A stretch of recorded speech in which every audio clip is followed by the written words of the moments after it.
buenas noches, gracias por la sintonía, gracias por estar allí cada domingo. Yo me sorprendo cuando veo los números al día siguiente y qué bueno, qué lindo que se queden ahí a escuchar, a formar parte del debate, porque así se construye la democracia.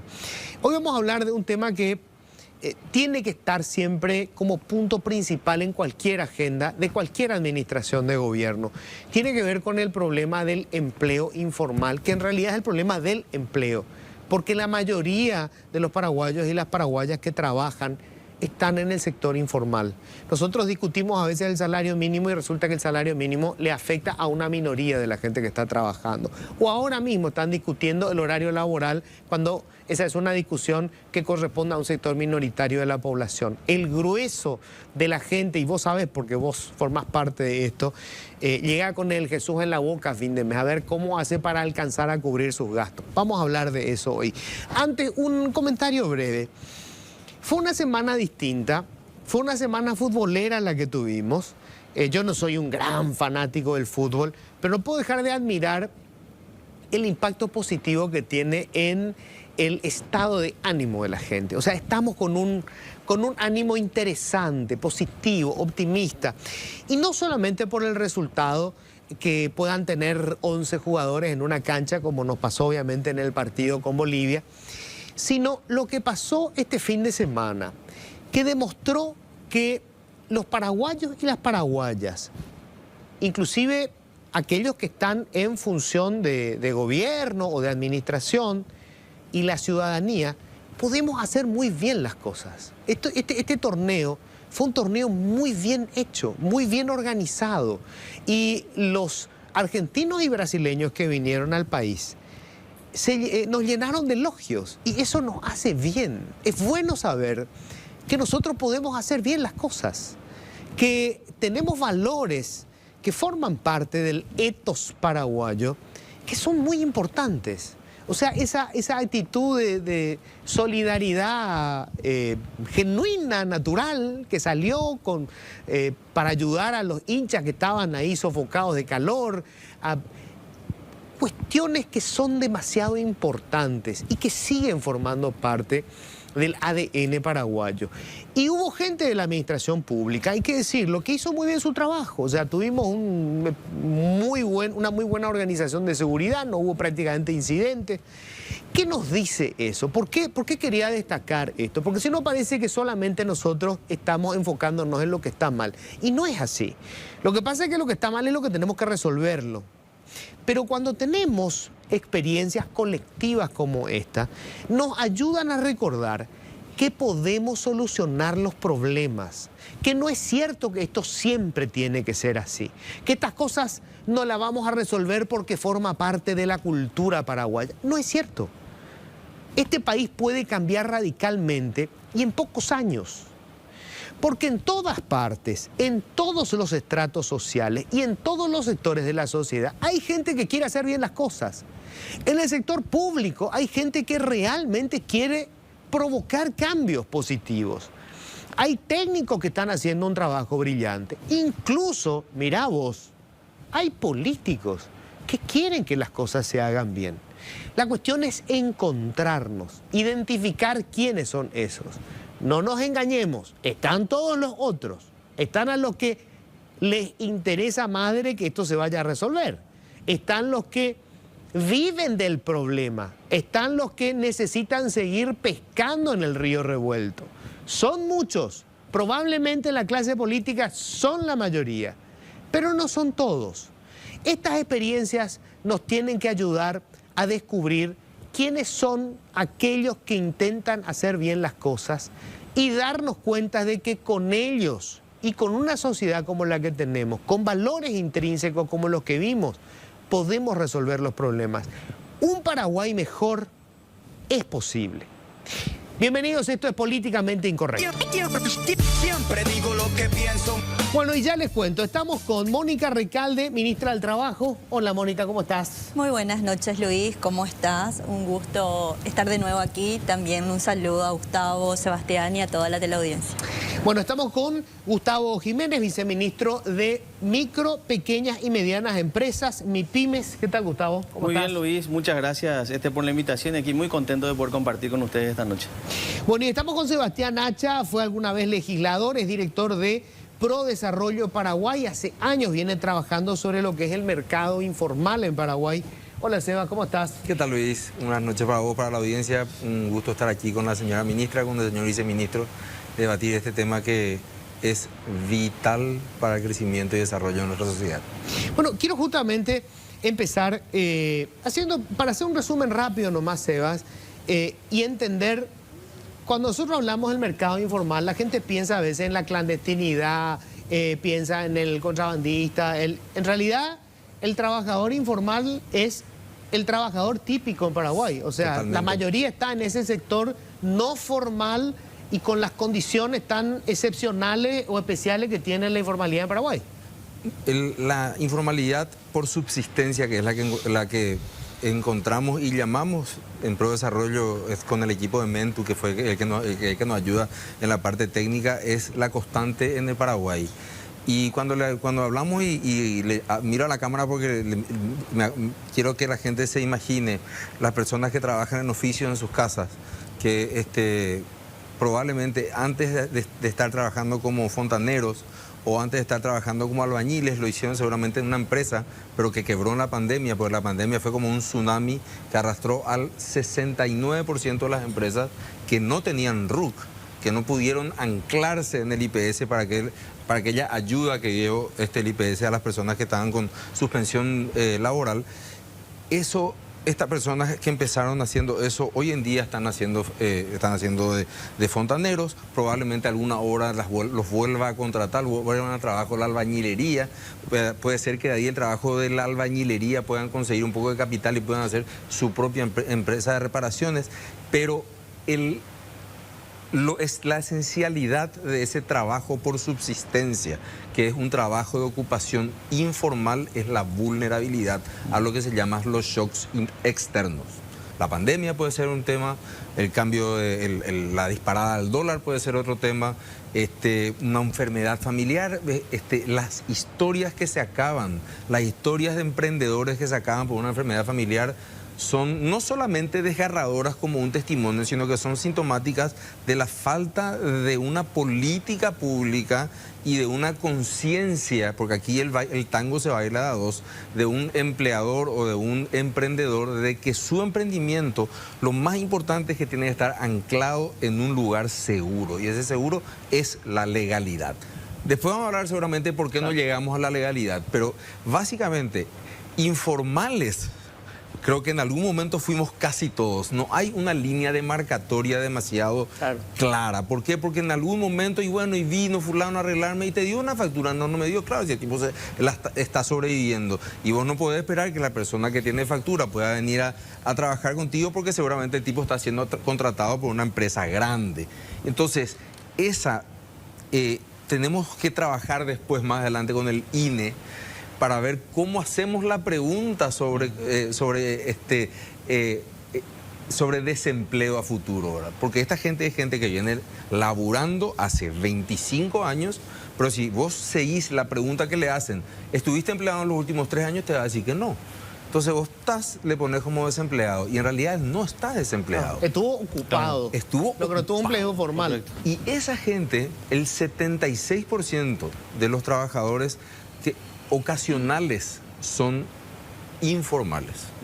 Bueno, justamente quería preguntarle a la ministra cómo se encara esto, pero quiero nomás para aterrizar, para que vos entiendas qué es. Seguro que tenés una peluquería de barrio, ¿verdad? Tu peluquería de toda la vida.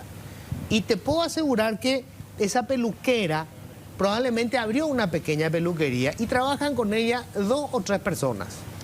Esas 2 o 3 personas no tienen IPS, no tienen vacaciones pagas, no tienen seguro médico, porque la dueña, que también es peluquera, depende igual que ella de la cantidad de clientes que tengan en el mes. Y a veces le alcanza para pagar un salario mínimo y a veces no. Esa es la informalidad, ahí trabaja. Ministra, ¿cómo se pasa a esta gente a la formalidad? Porque no es que ella sea una miserable la empleadora, porque a veces se plantea así, ¿verdad? Una empleadora maligna que no quiere llevarles al IPS o pagarle lo que corresponde. Esa es su realidad. Sí, el fenómeno de la informalidad en nuestro país y en la región es algo que preocupa a todos los gobiernos. Si alguno de ellos ha encontrado una solución mágica, bueno, ¿verdad? Sería genial, pero nadie lo ha hecho. Entonces, en ese contexto, encarar el tema de la informalidad para nosotros como gobierno tiene dos componentes importantes. El componente de la informalidad dentro del sector asalariado privado, esa relación de dependencia, ¿verdad? Yo le contrato a una, a dos, a tres personas y veo cómo ese emprendimiento, cómo le puedo ayudar a esa persona, primero, a crecer, a desarrollarse y a tener instrumentos adecuados para que pueda fortalecer su unidad de negocio y por otro, para que cumpla con su responsabilidad social. Emplear a una persona no solamente es pagar un salario, sino conlleva muchas otras obligaciones que tenemos que entender que no podemos nosotros dejar de cumplirlas para poder únicamente obtener rentabilidad. Y lo otro es lo que señalaba Sebastián, ¿verdad? Que es algo muy preocupante y que tiene que ver con el empleo de subsistencia. Esa característica del empleo de subsistencia tiene que ser muy bien definida. Porque a veces confundimos al trabajador independiente, a aquella persona que tiene un oficio, tiene una profesión y se desarrolla por sí solo y a veces contrata temporalmente a una o dos personas para que le ayude, de aquel que hace changas para subsistir. Entonces, en ese contexto, los apoyos que se dan, primero al control, incentivo a ese pequeño emprendimiento, que justamente la ley de MIPYMES, que seguramente el viceministro va a comentar más adelante, va a ayudar bastante a obtener esos mecanismos. Pero también el control porque hay empresas pequeñas, medianas y grandes, donde también tenemos componentes de informalidad. Entonces, atacar de diferentes maneras, tanto en simplificación, ayudar al empresario o al microemprendedor a separar su patrimonio de lo que es el patrimonio de la empresa es un componente fundamental para que no ocurra justamente que yo invertí mi capital, mi empresa lleva 3, 4, 5 años y ocurre un shock económico como la pandemia y me destruye totalmente. Y los programas sociales, como se está trabajando muy bien con el Ministerio de Desarrollo Social a través de Gabinete Social, con un montón de servicios y componentes, ayuda bastante. Pero otro componente muy importante también es la educación para el trabajo. Nosotros en el SNPP y SINAFOCAL tenemos más de 150.000 personas al año que se forman para poder insertarse al mercado de trabajo. ¿Y cómo está distribuido eso? 60% para microemprendedores, ¿verdad? Formación para el trabajo, para autoempleo y un 40% para poder emplearse de manera asalariada. Y cuando nosotros observamos, por ejemplo, el comportamiento del sector asalariado, vemos que de esa cantidad que se forma, casi un 60% encuentra un empleo formal. Y es un indicador muy relevante en el apoyo a las personas para poder insertarse al mercado laboral formal. Quiero ir por partes, porque a ver, yo encuentro tres problemas en la situación del trabajador paraguayo, que está principalmente en la informalidad. Y le quiero preguntar acá ahora al viceministro cómo avanzamos en esto. Uno es el financiamiento, que es clave. O sea, sin capital, sin dinero no se puede hacer, ningún negocio se puede llevar adelante. Dinero que vos tengas a largo plazo y una tasa de interés razonable. Dinero. Segundo, la capacidad del trabajador. Y yo creo que ahí no es solamente SINAFOCAL, yo creo que tiene que ver con la educación escolar básica. O sea, ahí es donde uno adquiere ciertas herramientas básicas para poder desarrollar. Y hay una tercera cuestión que es el mercado. ¿Dónde vas a vender tu servicio o tu producto? Hoy, según el dato del INE, hay más de 700.000 micro y pequeñas empresas que ni siquiera están registradas. No tienen registro, no tienen RUC. Así es. Nosotros tenemos en el último boletín de formalización de MIPYMES 366.000 empresas que tienen como mínimo un RUC. Quiere decir que le conocemos. Y según el INE son esas 705.000 unidades empresariales que están en la informalidad, que declararon tener algún tipo de negocio, pero no tienen, digamos, ningún tipo de registro formal que nos permite a nosotros identificarlos. Dentro de esas 366.000 que sí conocemos, las que cumplen mínimamente el requisito que establece la ley de ser formales, digo así ser formales porque no es el único, o sea, no son los únicos requisitos que tenés que terminar teniendo para ser formal. Hay solo 43.000 que tienen Ministerio de Trabajo, IPS y tener el RUC. Entonces, hay una brecha muy importante de MIPYMES que no están... ¿Qué número? ¿De 700.000? No, 40.000. De 366.000 que le conocemos, 40.000. 40.000. Y después 700.000 están afuera. Que ni sabes dónde están. No sabemos ni qué están haciendo, ¿verdad? Bueno, seguramente sabemos algún dato, ¿verdad? Pero no están dentro de un registro formal, ¿verdad? Entonces, a partir de ahí, el concepto que nosotros estamos tratando de gestionar es de que ese proceso de formalización, para que mínimamente pueda mover su dinero formalmente, porque esas 366.000, otra vez, 60% no tiene cuenta. O sea, 40% nomás está hoy dentro del sistema financiero formal, el 60% hoy está atendido quizás con una cuenta del sector cooperativo, una cuenta personal, pero financieramente hablando con un crédito muy probablemente esté con el usurero. Entonces, si nosotros le damos simplificación de trámites para que pueda formalizarse, porque siempre tenemos que pensar otra vez, hablando de números, que el 88% de ese 100% de empresas son microempresas que facturan de 0 a 650 millones de guaraníes. Y ese 88% no tiene tiempo para ocuparse de hacer un montón de trámites que no pueda disponer quizás en el celular. Entonces tenemos que buscar la formalidad a partir de justamente ese proceso simplificado y que esta información que nosotros ya tenemos de estos que están registrados pueda transferírsele al banco, que ya logramos recientemente con la cuenta básica MIPYMES. Entonces ahí nosotros queremos que 220.000 MIPYMES que no tienen cuenta puedan acceder a una cuenta, porque al acceder a una cuenta, ahí recién el banco puede tomar conocimiento de esa empresa y poder buscar financiamiento que puede eventualmente garantizarse, por ejemplo, con el FOGAPI, ¿verdad? Entonces, hay cuestiones que tienen que ver con ese movimiento de dinero, ¿verdad? Al crédito. Tenés el cuadro. Eso es fuertísimo. Tiene un cuadro que es brutal.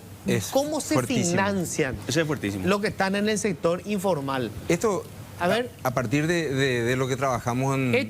¿Cuál de ellos? Este es, ¿verdad? Ese Ahí es. está. Este es a partir de lo que estuvimos trabajando con los socios de ProDesarrollo. Hicimos un estudio sobre cómo se financian las personas. El cuentapropista, la persona que está trabajando de manera independiente, en un 48% trabaja con un usurero como primera fuente de financiamiento. Y la persona que está asalariada, es decir, que ya tiene un trabajo permanente, tiene IPS, es el 37,5%. Pero y acá es muy importante entender que el usurero no es esa persona mala que parece el conde Drácula que está tapado con una capa en la esquina. No, es el tipo más querido del barrio. Su socio. Porque es el que te salva la jornada. Es aquella persona que cuando vos necesitas ese 100.000 para arrancar tu jornada, para vender empanadas, para comprar el jabón, para lavar el auto, la persona esa es la que te presta. A esto se suma que ese nivel de vulnerabilidad del trabajador por subsistencia no hace que él sepa. Yo me fui, les comento aquí a todos, ¿verdad? Y le comento a la audiencia, a preguntarle a la gente cuál es la tasa de interés que te está cobrando. No tiene la más idea. Pero yo, tasa, posible, entonces, no tienen idea. Él recibe 100.000 y a la tarde tiene que dar 150.000 o 200.000. Sí, Llegamos a ver en la experiencia, alrededor de 500 casos que vimos en Asunción y el área central, tasas hasta el 100% diarios. Diarios. Entonces, cuando vos le decías a esta gente que ellos tienen que irse para formalizarse o a la municipalidad o a la SED y tienen que perder un día de trabajo, quiere decir que 200% van a tener que pagar su préstamo al día siguiente porque no trabajaron para pagar al día siguiente de que tomaron el préstamo lo que le den al usurero.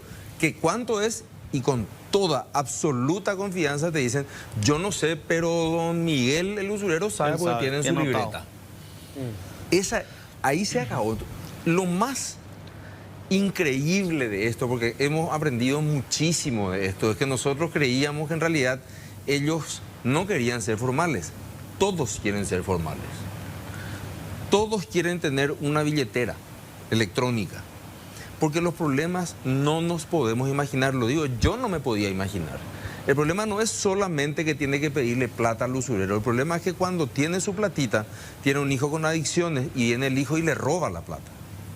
El problema es que cuando tiene su platita, viene el marido o el concubino y le saca la plata para ir a tomar y apostar. Entonces, cuando la independencia que significa para una persona emprendedora tener una cuenta digital hoy en día, no solamente le da mayor seguridad en el manejo de sus finanzas, sino que hace escalar su mercado. Y eso es impresionante.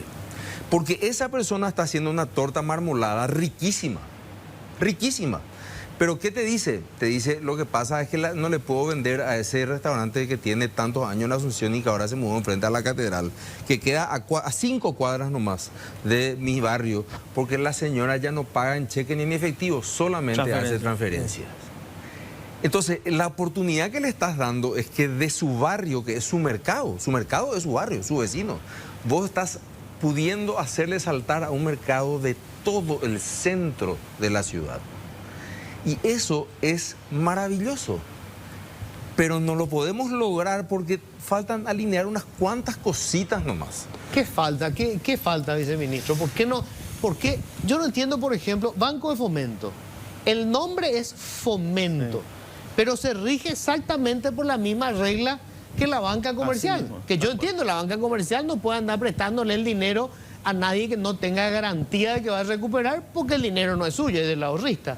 Pero el Banco del Estado resulta que opera igual. Sí. Esa es una cuestión que estuvimos discutiendo muchísimo en la mesa de trabajo que tuvimos justamente con el Banco Central, CEPRELAD y otros, sobre el tema de la oportunidad de que pueda digitalizar o abrir una cuenta bancaria, ¿verdad? Y ahí estamos unas cuestiones que tienen que ver en su gran mayoría, Luis, de información. Entonces, la información que nosotros tenemos hoy de aquellos que tienen RUC es la que nosotros queremos empezar a compartir para que pueda ese proceso ser simplificado. Entonces, cuando yo quiero formalizar mi negocio, primer punto, como te decía, abrir mi cuenta. Hoy queremos de que eso sea en línea, en tiempo real y que yo pueda abrir la cuenta. Anteriormente vos abrí un negocio, sí, te vas al banco, abrí una EAS inmediatamente. Sí. Te vas al banco y dices, no, dentro de 6 meses vamos a venir a hablar cuando vos tengas movimiento. Entonces, durante esos 6 meses, un año, vos tuviste que trabajar en la informalidad y no poder tener tu dinero en el banco. O sea, a ver, el caso de la señora que vende torta marmolada, ¿verdad? Sacó el RUC, no puede abrir cuenta. ¿Cómo? Ella va, habilita su RUC, sí, tiene que ir a tributación. Tiene que ir a tributación. O sea, tiene que ir a... Ese ya es el trámite que mencionábamos con Seba, digamos que es un trámite que queremos sea en línea. Pero al tener eso, ella ya tiene una cuenta corriente. Ya va a poder tener una cuenta de ahorro de manera digital. ¿En dónde? En cualquier banco que elija. La normativa que sacamos es que uno puede elegir el banco con el que quiere operar y nosotros le compartimos los datos que están en DENIT para que pueda abrir su cuenta en alguno de los bancos de plaza. Pero eso depende de la voluntad del banco. Depende de la voluntad, no, ya es una normativa del Banco Central, ya depende de la voluntad, digamos, del ciudadano que abrió su empresa y puede elegir el banco. Ahora vos me decís, ¿esto funciona? Hoy no funciona, estamos haciendo la integración tecnológica para que esto pueda ser así como te estoy mencionando, de manera digital 100%. Pero la disposición normativa ya está. Ahora, ministra, y el tema de, a ver, yo recuerdo cuando se discutió lo de las empleadas domésticas, ¿verdad? Por una cuestión de principios, yo decía, no, la empleada doméstica tiene que ganar no menos del salario mínimo. Es un trabajo como cualquier otro, además, yo creo que es un trabajo inclusive a veces más pesado. Pero ocurrió lo que mucha gente me decía, se estableció en la ley y cayó abruptamente la cantidad de empleadas domésticas que están registradas en el Instituto de Previsión Social. O sea, ¿qué pasa cuando la ley, es decir, la realidad no se adapta a la ley? La ley debería de alguna manera adaptarse a la realidad. ¿Cómo hacemos con esos trabajadores que están en una pequeña empresa, un taller mecánico donde son 4 y uno es el dueño? ¿Cómo le metemos dentro de la ley si la ley establece estándares que están por encima de sus posibilidades?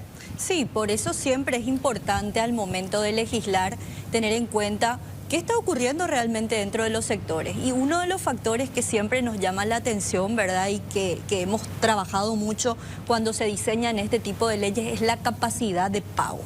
No todos los empleadores tienen la misma capacidad de pago. Absolutamente. Cuando nosotros discutíamos el tema de la ley de MIPYMES, decíamos, el microemprendedor tiene la misma capacidad de pago, tiene la suficiente utilidad mensual como para poder mantener un plantel de 5 o 6. ¿Qué tipo de negocio tiene? Un negocio donde de repente puede tener muchas ventas, donde puede bajar muchas ventas. Entonces, ¿qué hacemos dentro del contexto laboral?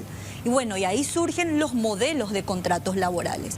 Los modelos de contrato como, por ejemplo, a tiempo parcial, contratar las horas necesarias que yo puedo o que yo necesito un trabajador. Pero eso hoy no existe. Claro que existe, hay una ley de trabajo a tiempo parcial. Tenemos más o menos 11.000 personas registradas en el IPS que utilizan la figura de empleo parcial. Tenemos la figura del jornalero. 11.000. 11.000 O sea, es un fracaso. Sí. Si tenemos 700.000 empresas, quiere decir que 11.000 no funciona. 11.000 y la mayoría son domésticas, justamente porque ¿quién utilizó más la figura del empleo parcial? Teníamos 27.000 trabajadoras registradas en el IPS domésticas y se pasaron toda a la categoría de empleo parcial, la gran mayoría. ¿Por qué? Porque justamente la capacidad de pago del que contrata no era suficiente. Claro, pero hoy hay menos domésticas registradas en el IPS, aunque sea tiempo parcial, que lo que teníamos antes. Tenemos 15.000. O sea, la ley, lejos de solucionar el problema, lo agravó. Lo agravó y ahí tenemos que solucionar y trabajar a ver qué tipo de otros mecanismos, porque no podemos retrotraer derechos, pero sí podemos encontrar figuras laborales más acordes a estas necesidades. Por eso es importante pensar en el modelo laboral, no solamente en un modelo de negocio, sino qué tipo de contratos podemos ofrecerle a esa microempresa que le va a contratar y que está teniendo mayor cantidad de ventas los fines de semana. Entonces, los fines de semana nosotros sabemos que va a captar más clientes y el tipo de contrato laboral se tiene que ceñir. Pero ¿qué pasa? Nuestro modelo de seguridad social está totalmente apartado de lo que es el modelo laboral que nosotros pretendemos y no permite a una empresa contratar por día, contratar por hora. Solamente lo podés hacer con 18 días mínimos de jornal. O sea, hay que cambiar la ley. Hay que ajustar la ley, hay que ajustar a la realidad de este tipo de segmentos, de este tipo de sectores. Pero una cuestión importante, quiero volver al tema de la usura, que no solamente ocurre con el sector de trabajadores independientes. Luis, nosotros tenemos un problema enorme en el sector asalariado, porque hay mucha gente sobreendeudada. Sí. Y si yo, por ejemplo, le digo, te voy a meter en el IPS, no, por favor, no me metas en el IPS, porque si vos me metes, el juzgado donde yo tengo demandas te va a enviar para mi embargo y me van a embargar mi sueldo. Hay una diferencia entre el trabajador independiente y el trabajador asalariado, en que la ley solamente permite un embargo hasta el 50% del salario. Tiene cierta protección, pero ahí tenemos los problemas de los pagarés, tenés los problemas de la casa de crédito de cambio. Y entonces, lo que pasa es que te imaginas a alguien que tiene un salario mínimo, le embargaron la mitad. La mitad. Chau. Pobreza absoluta. Hay gente en el sector público que llega a cobrar 7.000, 8.000 guaraníes su salario porque está totalmente embargado sus cuentas. Y para quitar un crédito ya te hacen firmar un documento de que te tienen que hacer descuentos directos de tu salario, si no, no te van a dar los préstamos. Entonces, ese problema ocurre en el sector asalariado y nos crea a nosotros un problema para su inclusión en el Seguro Social, y el patrón le dice, pero yo te tengo que meter, te pido por favor, yo te voy a facturar, te voy a hacer lo que sea, pero no me metas porque me van a embargar mi salario. Entonces, hay un problema generalizado en el cuentapropismo y en el trabajo asalariado también, que tenemos que resolver y que tenemos que ver la manera en cómo podemos trabajar con los juzgados, porque esto también es una cuestión del Poder Judicial, para poder evitar estos excesivos costos que le representa el Esta es trabajador. una forma disfrazada de usura, ¿eh? Es también Le usura. venden la licuadora supuestamente y en realidad es un La préstamo. asociación, la Las mutual, asociaciones, sí. todo. Hay toda una red también de mafia que se ha montado en torno a esto. Vamos a seguir hablando, tengo que hacer una breve pausa. Quiero ver cómo empezamos a resolver esto, ¿verdad? Voy a preguntar cuáles son las propuestas de salir, financiamiento, formación de talento humano y mercados, porque tenemos un mercado chiquito, ¿verdad? Entonces, ¿cómo se crece? Yo conozco gente que lo dio todo, vendió el auto, la casa, entró en un negocio, le fue bien, pero su mercado es chiquito, o sea, hasta ahí llegó. Y terminan comiéndose la cola, ¿verdad? Y al final es terrible ver después de 10, 12 años, ¡pum!, cerraron la empresa, ¿verdad? Me escribe una persona, es un extranjero que vive ya hace más de 15 años en Paraguay, que empezó una empresa, me dice, pregunta sobre desempleo, la ley de estabilidad laboral, son dos para seguro de desempleo, uno, y la ley de la estabilidad laboral, son dos parámetros que empujarían al trabajo formal. Hoy nadie quiere contratar porque es caro despedir en caso de necesidad. Perú tiene un seguro de desempleo. Los contratos pueden ser definidos y repetidos. Facilita la contratación. Obviamente, como dijiste, el nivel de educación es malo. La empresa tiene que invertir mucho en capacitación y luego la gente se va a otra empresa más grande, dice. En mi caso, en 15 años de experiencia en Paraguay. O sea, forma a la gente porque no hay gente formada.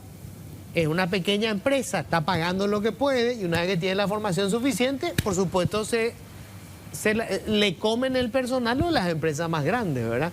Pero, ¿cómo empezamos a resolver esto? Primero teníamos el tema del financiamiento. Yo creo que es un disparate cómo manejamos el Banco de Fomento. Parece que Fomento tiene que tener una actitud mucho más agresiva a la hora del financiamiento y el riesgo de pérdida debería ser más flexible porque es un banco del Estado. O sea, vos lo que querés es que las microempresas empiecen a crecer, ¿verdad? Yo parto de la siguiente base, Luis. Si Copaco no se funde todavía, el BNF no se va a fundir. Exacto. Entonces, a ver, quiero ser muy crudo con esto y por supuesto, tomar yo la palabra y no ponerle, no comprometerle aquí a la querida ministra y al querido viceministro. Pero si Copaco no se funde, el banco tampoco se va a fundir. Pero yo creo que, lógicamente, el banco es parte del sistema financiero y como tal tiene que cumplir todos los requerimientos del sistema financiero. Por supuesto. Y los estímulos, ahí está el problema, a mi criterio, siguiendo, el viceministro dio una parte. Yo creo que los estímulos están mal puestos. O sea, para la señora, volvamos a la señora que vende torta marmolada, que vende a 3.000 guaraníes su pedacito de torta, riquísimo. Si ella tuviese factura, el costo de cada factura va a ser 3.000 guaraníes también. ¿Por qué no le damos a esa señora una factura digital o una factura electrónica, el Ecuatiá de ahora, ¿verdad? Los problemas de comunicación y coordinación interno que tenemos dentro de la administración pública son terribles. Pues, estamos hablando de que la comunidad con la que nosotros trabajamos, que Punta Carapá, en la Chacarita, está a 4 cuadras de la SED, 400 metros. Y ellos no sabían, por ejemplo, las personas que querían formalizarse, que ellos son contribuyentes del simple y el resimple. Pero eso no significa que no existan funcionarios que tengan la mejor predisposición para ir, como se han ido a dar cursos para mostrarle cómo es el trabajo y cómo se tienen que inscribir en el Marangatú y que el equipo informático de ProDesarrollo con Taxit a la cabeza le hizo una máscara para que en 5 pasos las personas puedan inscribirse. Todo es maravilloso hasta ahí. ¿Qué pasa desde ahí? Desde ahí las personas tienen que irse a sacarse su RUC. Y la presencia tiene que ser física. Hay que modificar un inciso de una resolución nomás, la antigua SED hoy de NIT. Eso es lo primero. Sí, para que no tenga que irte físicamente a hacerlo. O andarte físicamente en el espacio de un año. Dale un año para que se vaya físicamente. Pero para empezar a correr no le puede pedir eso. Porque su situación viene de una situación muy apretada donde le debe, aparte al usurero, a la cooperativa, a la financiera y seguramente al BNF también en algún proceso en el que estuvo. El segundo tema es un tema que tiene que ver con el IPS. El IPS sacó otra resolución que es cuestión así de cambiar nomás, donde dice que todas las personas que tengan RUC van a perder el beneficio del IPS. Pero espera un poco, vos estás hablando de simple y resimple, estás hablando de la base más baja de tributación. Sí, personas que van a facturar 80 millones, claro. 100 millones de guaraníes al año. Sí. O sea, esas personas no son personas que se pueden... Yo no sé quién piensa en ese tipo de cosas. Bueno, yo voy a contar un ejemplo concreto. Yo tengo, obviamente, IPS, ¿verdad? Una beneficiaria es mi esposa. Mi esposa decide dejar su empleo como periodista de años y dice, yo quiero tener mi propia empresa y quiero trabajar como editora. Se fue, se anotó, sacó su RUC como empresa y dejó de tener el beneficio de la cobertura de salud como esposa de un aportante. Claro, entonces vos decís... O sea, el estímulo era no se te ocurra meter tu RUC porque te perdiste el... Me parece genial, Luis, que lo hayas contado vos y que haya ocurrido también con tu esposa, porque el 90% de las emprendedoras del programa Existo que nosotros estamos llevando adelante son mujeres. Entonces, cuando... En el discurso público, que es lo que tenemos que alinear, no es responsabilidad de estas dos personas, son maravillosas y trabajadoras. Sí, claro. Es responsabilidad de la inercia que tiene el Estado de 1811. Cuando vos decís, tenemos que cambiar esto y tenemos que vos le estás diciendo, si vamos a empoderar a las mujeres, pero un poco a las mujeres no le está sacando beneficio del IPS de su hijo, que está afiliado, Sí. está cotizando, porque ella lo que va a hacer es vender una torta marmolada. Pero ¿cómo puede ser esto? Claro, le va a pasar a la señora. Claro.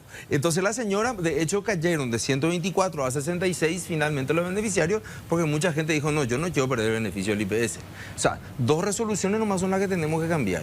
Y después, en la ley de MIPYMES, confiamos que cuando doña Juana con su torta marmolada, doña Josefa con su asadito y don José con su vellú, no le caigan después. El INAN que se está siendo absorbido por Inavisa para que le pidan regente, para que después venga la municipalidad y le pida otra vez. Claro, ese viceministro le tiene un cagazo a la formalidad, porque dice, me va a caer el Estado con todo. Me van a venir todos a fiscalizar. Bueno, y vos sabés que hay un dato importante justamente, que volvemos al tema de la simplificación de trámites y la automatización, ¿verdad? Nosotros dentro de la ley de MIPYMES, además hay otra ley del año 2016 que a la microempresa le permite justamente cotizar en el IPS. Por lo tanto, yo como microempresario puedo tener IPS y mi familia también puede ser beneficiaria. Entonces, en ese caso, tu señora, si tiene su cédula MIPYME como micro, se puede inscribir en el IPS. Ahora, ¿cómo se hace? Pero no para el seguro médico. Para el seguro médico también, los dos. Seguro, es seguro de salud y también seguridad social, los dos. Entonces, ese detalle, la ministra va a explicar mejor, ¿verdad? Pero digo nomás con el tema, volviendo, o sea, para cerrar ese círculo que mencionó nomás Seba, ¿verdad? Si yo tengo ese proceso digitalizado y yo puedo a partir de ahí continuar mi trámite de formalización y las demás instituciones que estamos involucradas en ese proceso, INAN, hasta la municipalidad inclusive, podemos absorber esa información de manera digital. Esa experiencia mala que tiene hoy nuestro contribuyente o nuestro empresario, nuestra MIPYME, nosotros podemos ayudarle a que no la tenga y podemos ir acompañándole en el proceso para que puedan lograr ese objetivo de ser formal con beneficio, porque hoy pues estamos acostumbrados, Luis, a que nosotros tenemos que tener un beneficio por algo y tenemos que hacer de que eso sea tangible. Entonces, por eso pretendemos de que esa cédula MIPYME, que está hoy contemplada en la ley, le permita tener el seguro de salud de IPS, que pueda abrir la cuenta bancaria de manera ágil, que acceda a un crédito con garantía del Estado para poder darle beneficio, que tenga mercado con el programa Hambre Cero, con otras compras públicas que nosotros podemos hacer. Entonces, hay un efecto concatenado de beneficios a partir de la formalidad. Ese es un poco el objetivo. Pero la ministra te va a explicar ese tema del micro, que es súper importante. No, es súper importante porque hay mucha gente que no sabe que yo, propietario de microempresa, hoy puedo pagar IPS y tener salud y ahorrar para mi jubilación. Pero ¿cuál es la discusión? Es demasiado caro, dice.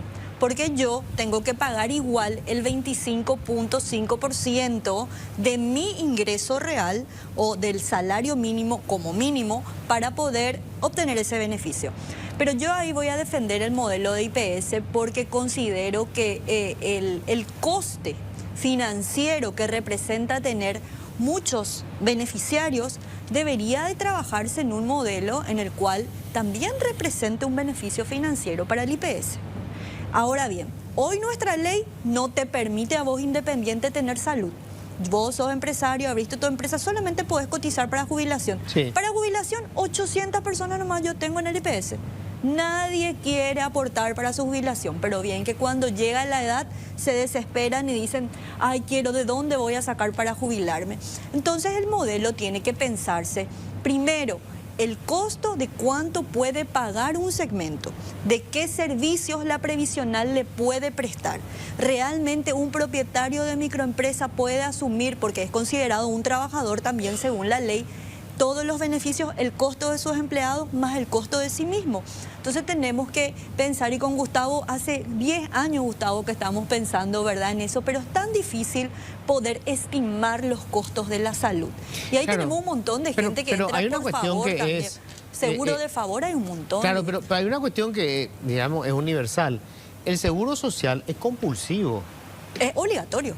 Pero Por eso, solamente o sea, para un segmento. Si vos, pero claro, pero Solo si vos para un decís, segmento. abro para que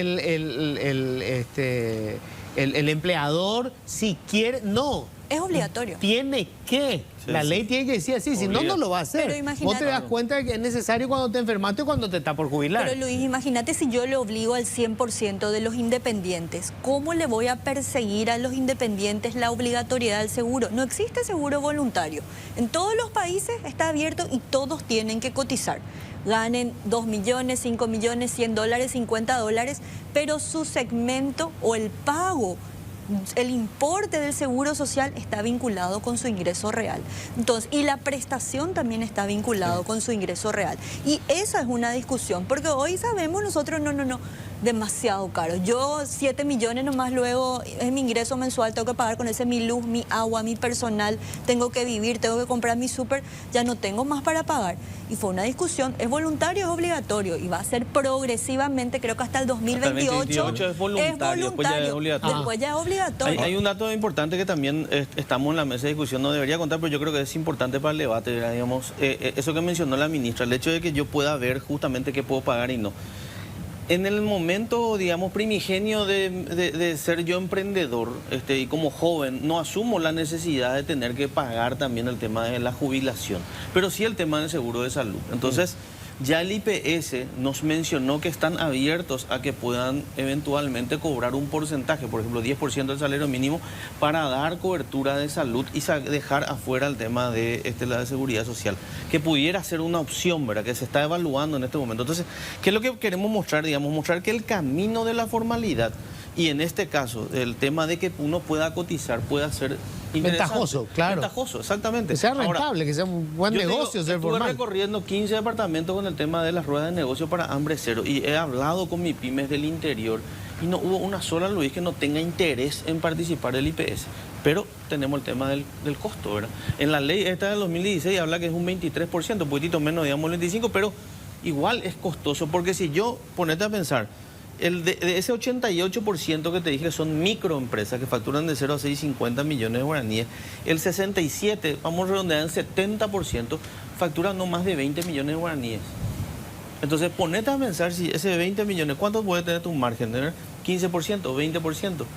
Ponerle que sea 15, tener poquísima plata. Y encima trate que pagar ese 23% para poder llegar al nivel para vos y tener un empleado adicional ya no te alcanza.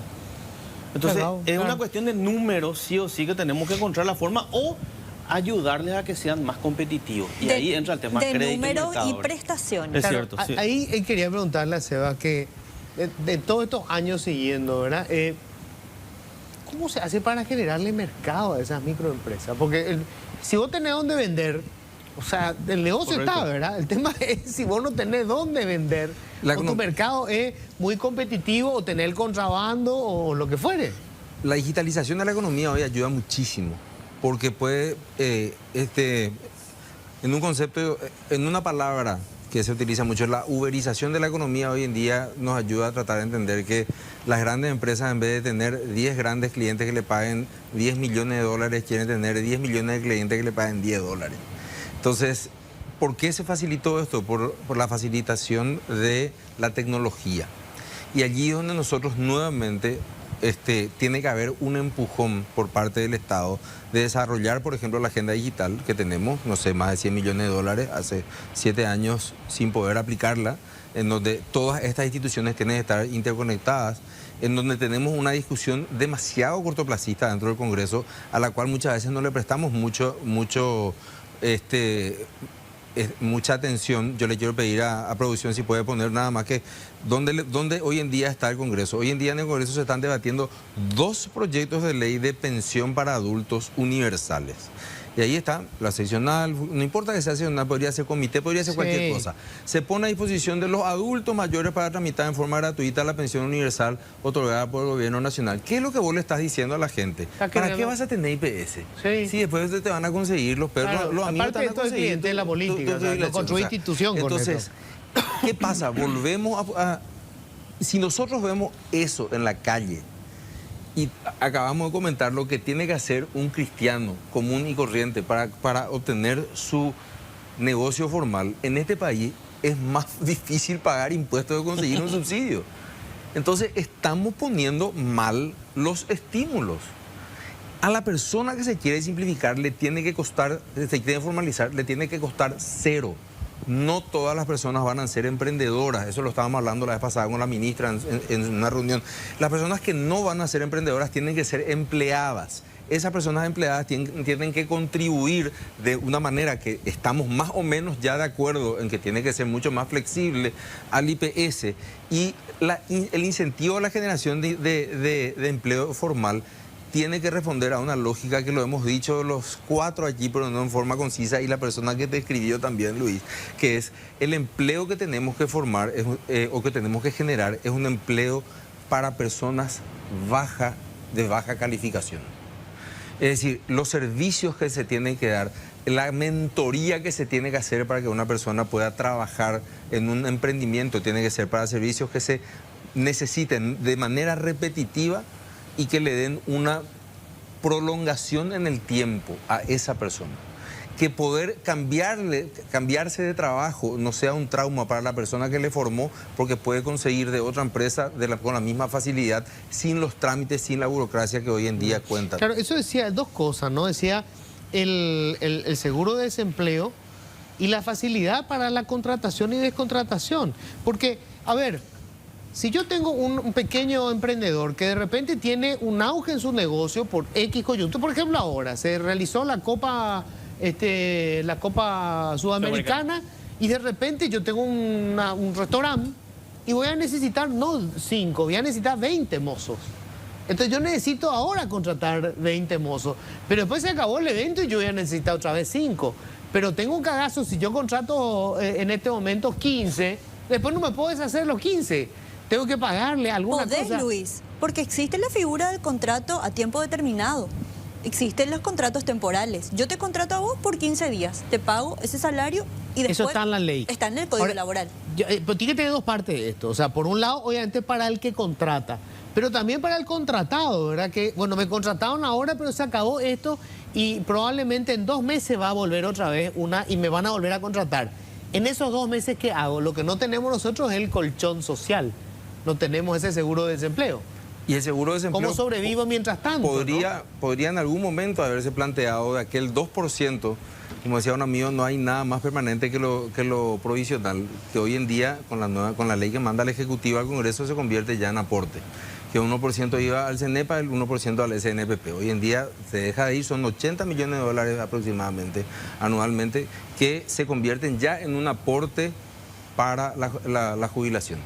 Y eso porque me tocó a mí estar en el Congreso y en su momento propusimos de que esos fondos se utilicen no para el seguro de desempleo, porque tengo yo mis reservas, o sea, creo más en la mochila austríaca que en otra cosa, pero bueno, eso no es en este momento un tema de discusión, pero era en ese momento, bueno, nos hace falta para realmente capacitarle a alguien, no sé, en energías solares, que tenemos que empezar a pensar en energía solar. Bueno, acá hay un fondo específico para eso y lo va a utilizar, no sé, la Administración Nacional de Electricidad en conjunto con el SNPP. Hoy en día eso se convierte finalmente, después de 60 años, se convierte en un aumento real, bueno, un aumento nominal en realidad, porque real ya era, de el aporte.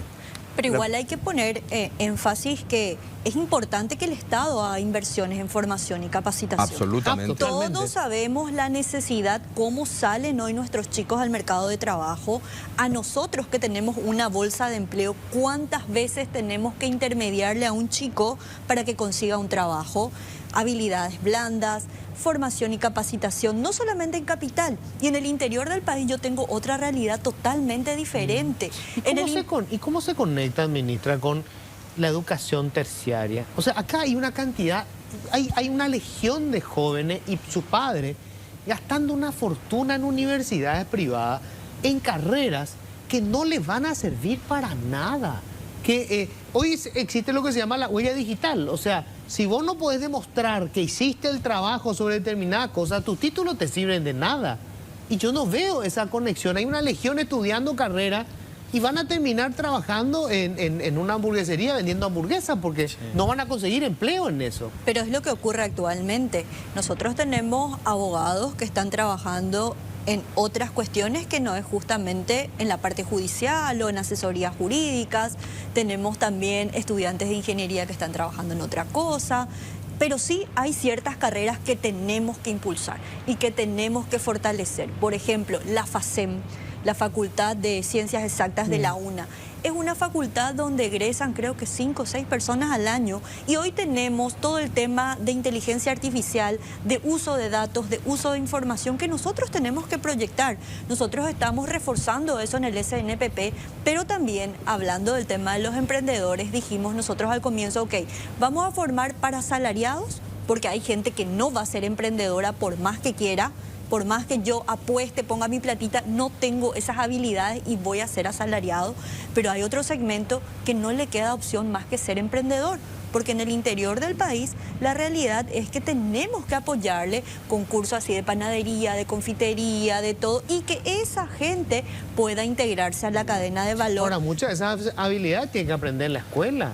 Pero nosotros tenemos que enseñar. Las habilidades blandas que le dicen hoy. Todos los módulos del SNPP y Sinafocal hoy tienen habilidades blandas porque realmente es un problema para el empresariado. Pero eso nunca va a dar cobertura, ministro. O sea, vos podés hacer tu mejor esfuerzo, pero ¿cuántos estudiantes tenemos hoy en el sector público? Estudiantes, 1 millón. Y tenemos... ¿1 millón? ¿1 millón? Sí, más de 1 millón. 1 millón. En la educación pública, sí, 1 millón. Tenemos. 1 millón. Y tenés un ejemplo nomás. El Instituto de Educación Superior de Loma Plata, que creo que es uno de los pocos, si no el único instituto que tiene el sistema de educación dual, no está reconocido por el MEC. Pero no por Luis Ramírez, que habrá ministro. No está reconocido por el MEC desde cuando llegaron los menonitas, no sé hace cuánto llegaron, hace 80 años no está reconocido por el MEC. En esa sociedad es ese instituto el que dice, vos hermano querido, sos muy bueno arreglando tractores. No vaya a gastar en psicología, no vaya a gastar en arquitectura, ni mucho menos en derecho. Andá a estudiar mecánica y después de 20 años el tipo tiene un muy buen pasar. De hecho, gana mejor que muchos psicólogos, arquitectos y abogados. Pero no hizo falta el gasto inmenso que hace mucha gente para contratar una universidad privada o pública, porque ninguna de las dos es gratis. Y el tiempo invertido para terminar trabajando después en un honorable puesto, ya sea de cajero o de ayudante contable, porque hubiese hecho esa especialización nomás. Es más, con el título de la tecnicatura, saliendo del bachillerato ya hubiese empezado a trabajar. Le hubiese sido mucho más fácil a él y a su familia. Menos sacrificio, más tiempo, más expertise. Después de 5 años uno ya se maneja en el entorno. Y ese tipo de cuestiones tenemos que sentarnos en algún lado a discutir. La ministra ha abierto un espacio muy importante, el viceministro ha abierto un espacio demasiado importante, y aquí lo que tenemos que tratar de acordar son metas alcanzables. Y en ese sentido el sector privado tiene que decir, bueno señores, saben que nosotros en realidad tenemos que hacer fuerza y propaganda de que lo que vamos a necesitar son ingenieros, lo que vamos a necesitar son pequeñas empresas de servicios. Eso es yo veo el futuro así. Me quedé sin tiempo. Sí, bueno, qué pena, pero realmente yo celebro esta mesa. Este es el debate que tenemos que seguir teniendo desde el Estado, desde el sector privado, y la gente tiene que entender cómo funciona esto. Yo le decía a un amigo, me dice, che, dejaste la facultad en el 3er año. Le digo, mis compañeros se acercaban a una máquina de escribir en el 3er año de la Facultad de Ciencias de la Comunicación. Y yo estaba analizando cómo funcionaba la bolsa de valores en Buenos Aires. Déjame de joder. O sea, no hay ninguna conexión con la realidad. Y el laburo, o sea, cuando vos venís a trabajar a nadie le importa el título, le interesa qué sabés hacer. Pero bueno, este debate es clave, yo les agradezco muchísimo. Disfruté de este debate y ojalá que nos haya servido. Tenemos que seguir debatiendo. Muchísimas gracias. Gracias, Luis. Muchas gracias.